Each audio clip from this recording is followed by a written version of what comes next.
हम सभी को पता है कि गांधारी के श्राप के चलते जैसे ही द्वारका नगरी डूबी, श्री कृष्ण ने भी अपना देह त्याग दिया।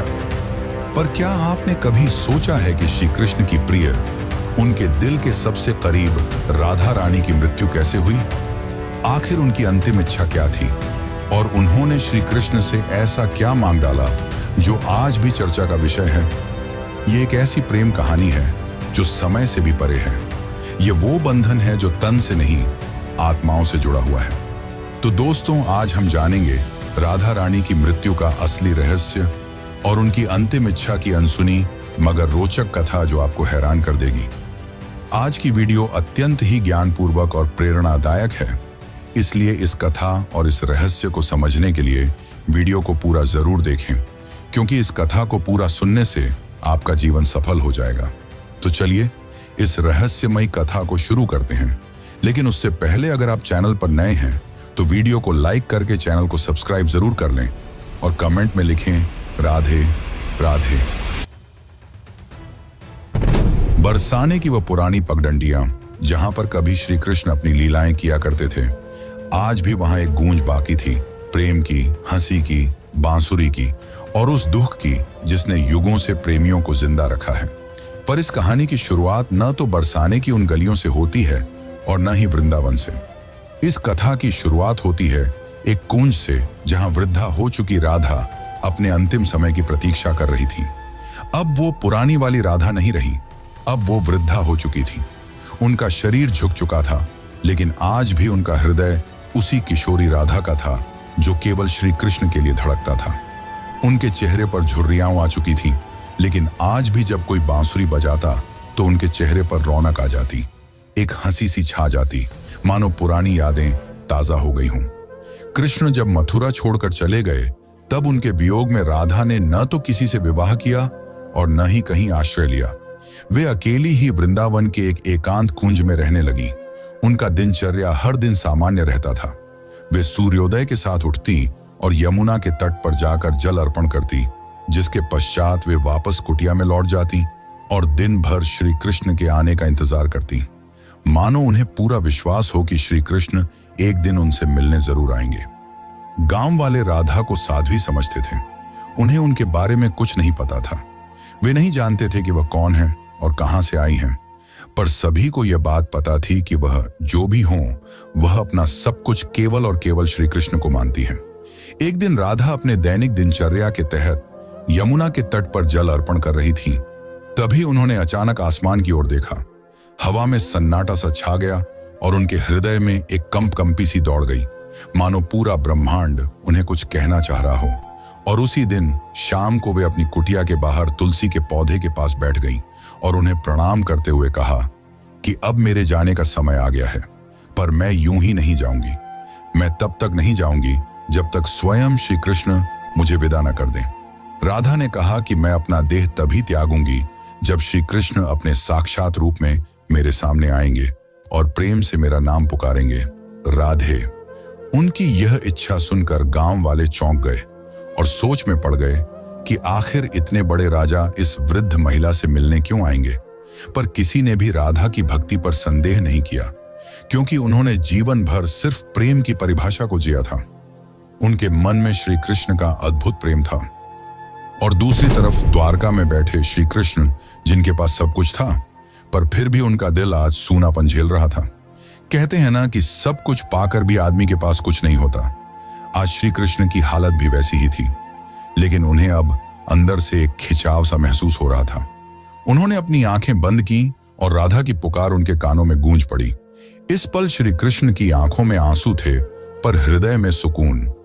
उन्होंने तुरंत सब कुछ छोड़कर उसी पल एकांत कुंज की ओर प्रस्थान किया, जहां राधा रानी उनका इंतजार कर रही थी।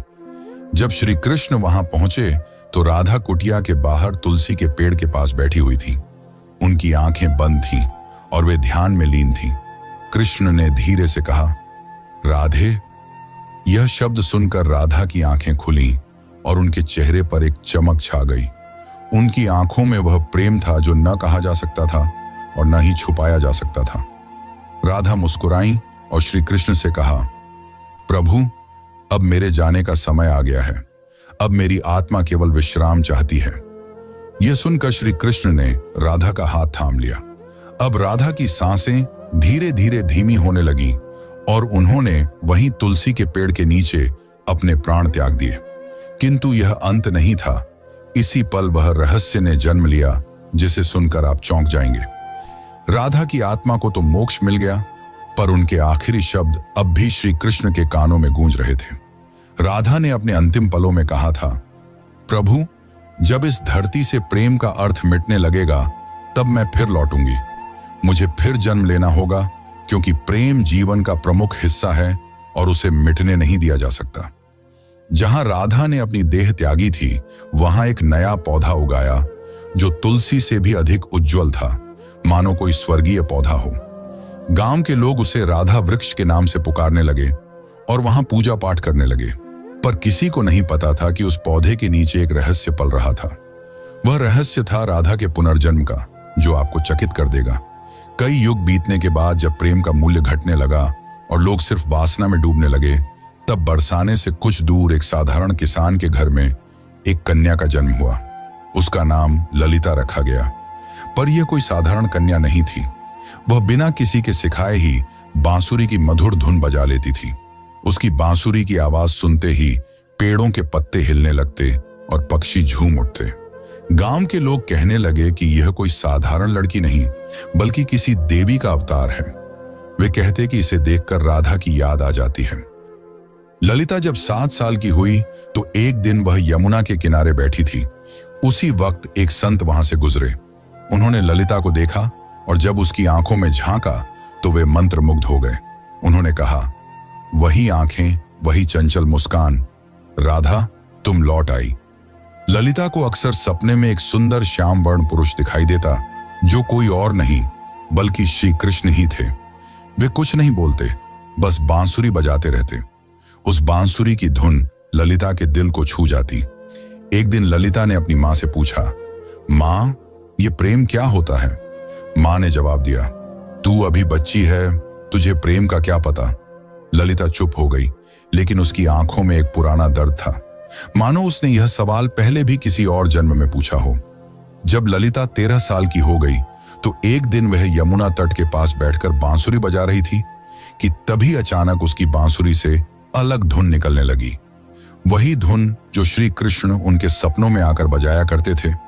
अचानक वहां की जमीन थोड़ी सी फटी और एक मूर्ति सी दिखाई दी। ललिता ने उस मूर्ति को निकाला।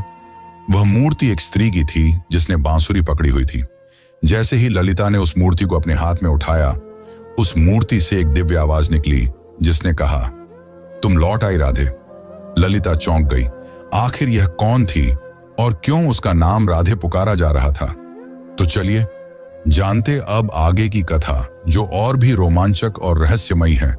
लेकिन उससे पहले अगर वीडियो अच्छी लग रही हो तो इसे लाइक करके कमेंट में राधे कृष्ण जरूर लिखें। उस दिन के बाद ललिता का व्यवहार बदलता जा रहा था। अब वह गहराइयों में सोचने लगी थी। वो जानना चाहती थी कि वह कौन है और उसका जन्म क्यों हुआ है।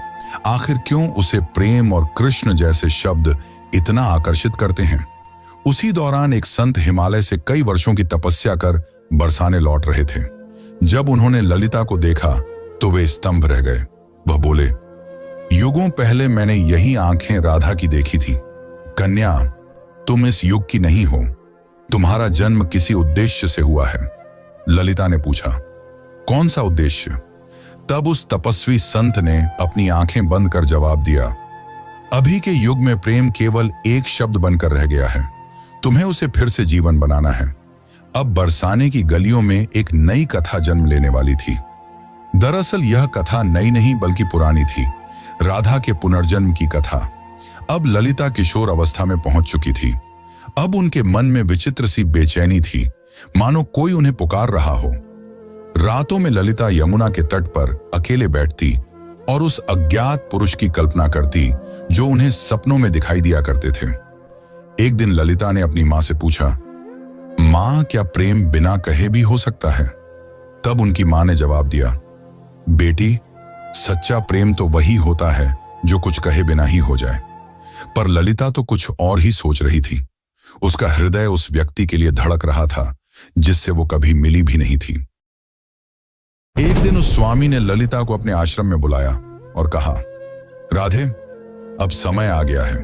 कृष्ण इस युग में जन्म ले चुके हैं, पर इस युग में उन्होंने एक ब्राह्मण के रूप में जन्म लिया है और तुम्हें उन्हें ढूंढना पड़ेगा। यह सुनकर ललिता खुशी के मारे झूमने लगी, क्योंकि जिस पल का उसे इंतजार था वो आने वाला था। पर एक समस्या थी, ललिता श्री कृष्ण को पहचानेंगी कैसे?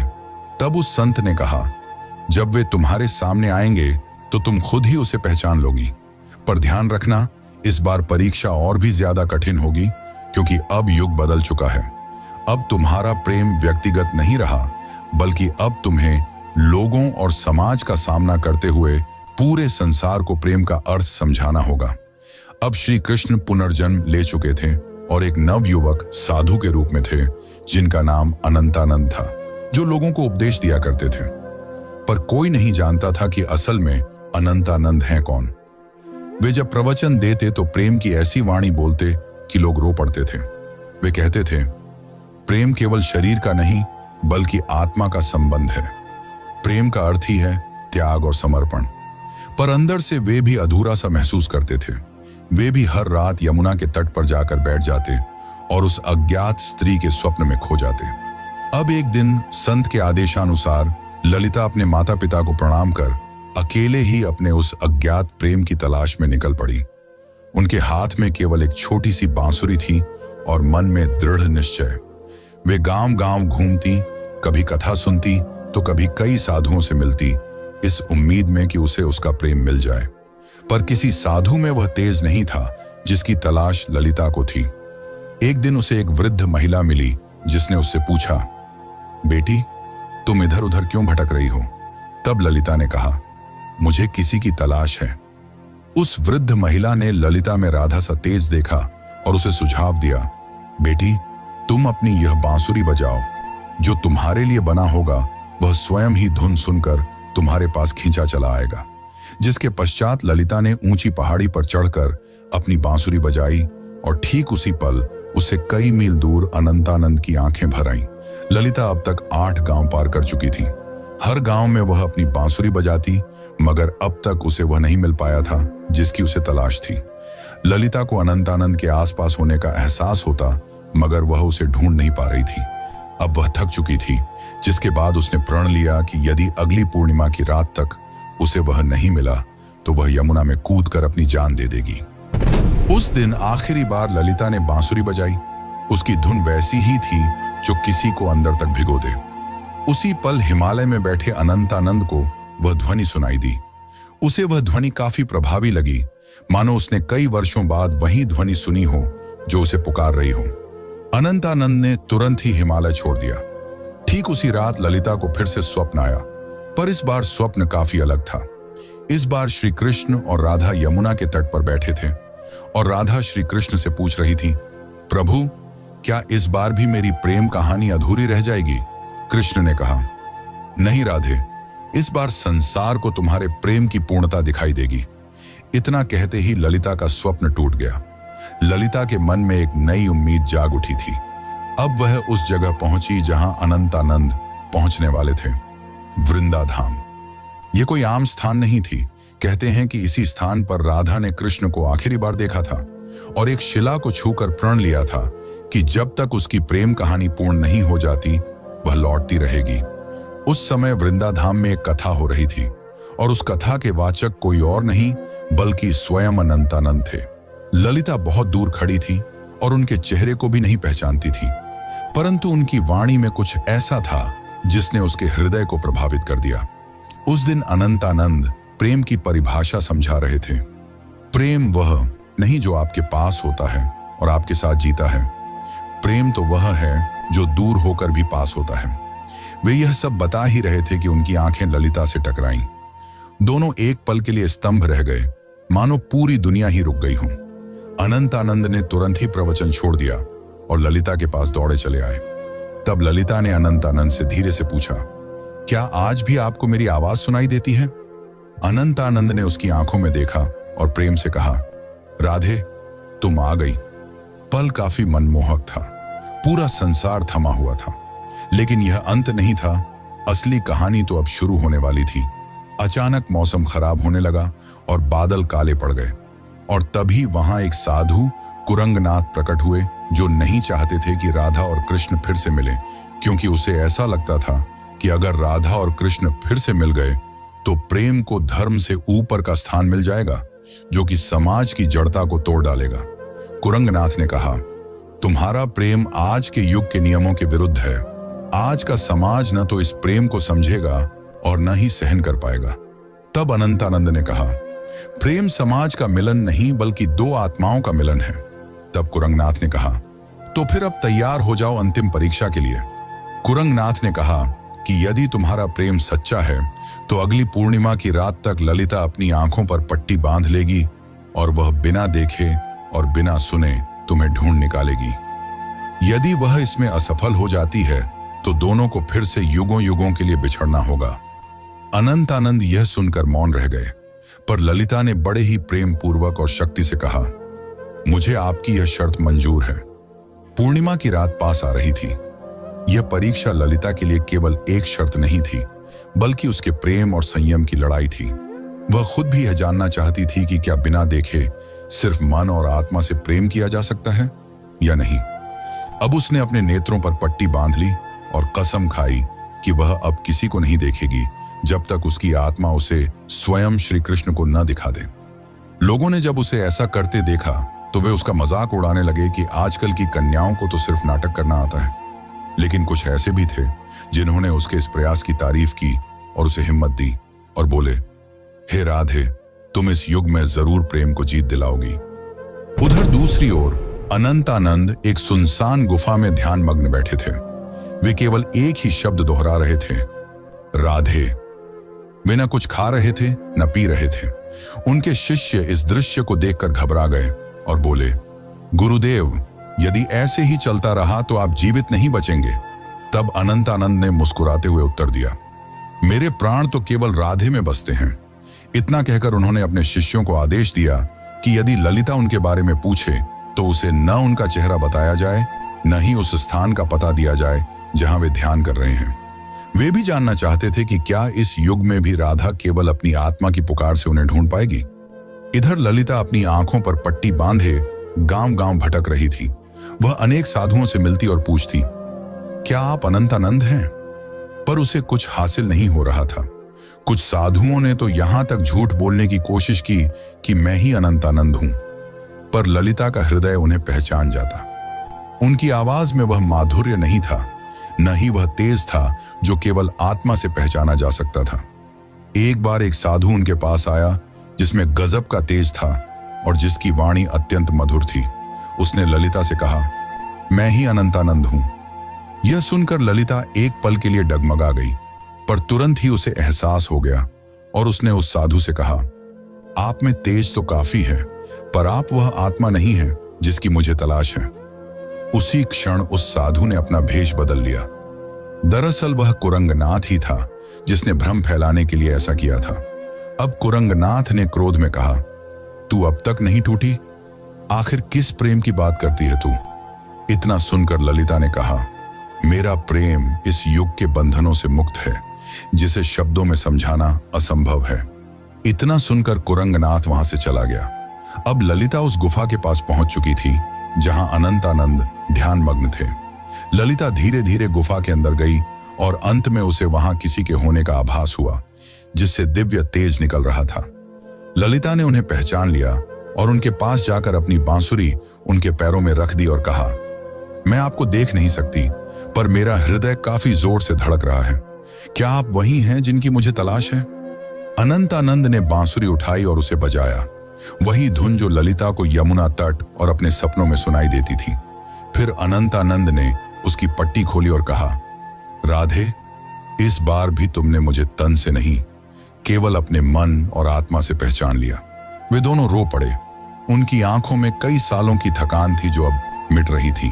तभी वहां एक साधु आए और उन्होंने कहा, राधा और कृष्ण, तुम्हारा प्रेम संपूर्ण तभी माना जाएगा जब यह समाज इसे स्वीकार करेगा।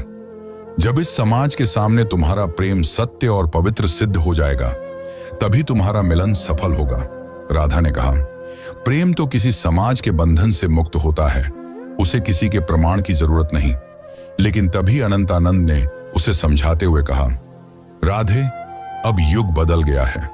अब यह समाज प्रेम की परिभाषा भूल चुका है। इतना कहकर अनंतानंद ने उस साधु से पूछा, आप ही बताइए कि हमें क्या करना होगा। उस साधु ने कहा, तुम्हें इस राज्य की राजसभा में सभी के सामने अपने प्रेम को स्वीकारना होगा। तुम्हें वहां राजा, पंडित और प्रजा सभी को यह बतलाना होगा कि एक ब्रह्मचर्य साधु और एक साध्वी भी प्रेम के बंधन में बंध कर धर्म के मार्ग पर चल सकते हैं। अगले दिन वे दोनों राजसभा में उपस्थित हुए। राजा ने कहा, हम यह क्या सुन रहे हैं कि एक साधु ने ब्रह्मचर्य को तोड़ा है। इतना सुनकर अनंतानंद ने उत्तर दिया, महाराज, मैंने कोई नियम नहीं तोड़ा, मैंने तो केवल अपने प्रेम को अपनाया है। तब अनंतानंद ने प्रेम को समझाते हुए कहा, प्रेम कोई काम वासना नहीं है, प्रेम तो आत्मा का मिलन है। जब आज से कई युग पहले राधा और कृष्ण ने प्रेम किया था, तब भी समाज ने यही कहा था, और जब वे जीवन भर समाज के कारण एक दूसरे से अलग रहे, फिर भी समाज चुप रहा। इतना कहते ही ललिता भी आगे बढ़कर बोली, मैंने केवल इन्हें तन से नहीं चाहा, बल्कि मन से भी चाहा है, और अपने प्रेम को साबित करने के लिए मैंने कड़ी परीक्षा भी दी है। और इसी दौरान ललिता ने कुरंगनाथ की वह कठिन परीक्षा के बारे में सबको बताया। इतना सुनकर राजा और सभा मौन रह गए। को राजा के फैसले का इंतजार था। राजा ने कहा, जब मैं छोटा था तब मेरी माँ मुझे राधा और कृष्ण की अमर प्रेम कहानी सुनाया करती थी, और जब मैं उनसे पूछता कि आखिर उन्होंने विवाह क्यों नहीं किया, तो मेरी माता चुप रह जाती। आज जाकर मुझे यह बात समझ में आ रही है कि विवाह तो समाज का नियम है, पर प्रेम आत्मा का। इसीलिए मैं इस प्रेम को स्वीकार करता हूं। तब से प्रेम की एक नई परिभाषा लिखी गई, और कई युगों पश्चात राधा और कृष्ण का मिलन फिर से संपूर्ण रूप से हो पाया। दोस्तों, अब हमारी कथा यहीं पर समाप्त होती है, लेकिन अगर आपको यह कथा अच्छी लगी हो तो कृपया करके वीडियो को लाइक करें और चैनल को सब्सक्राइब कर लें। यह आपके लिए तो एक पल का काम है, पर इससे हमारी काफी मदद हो जाती है। धन्यवाद।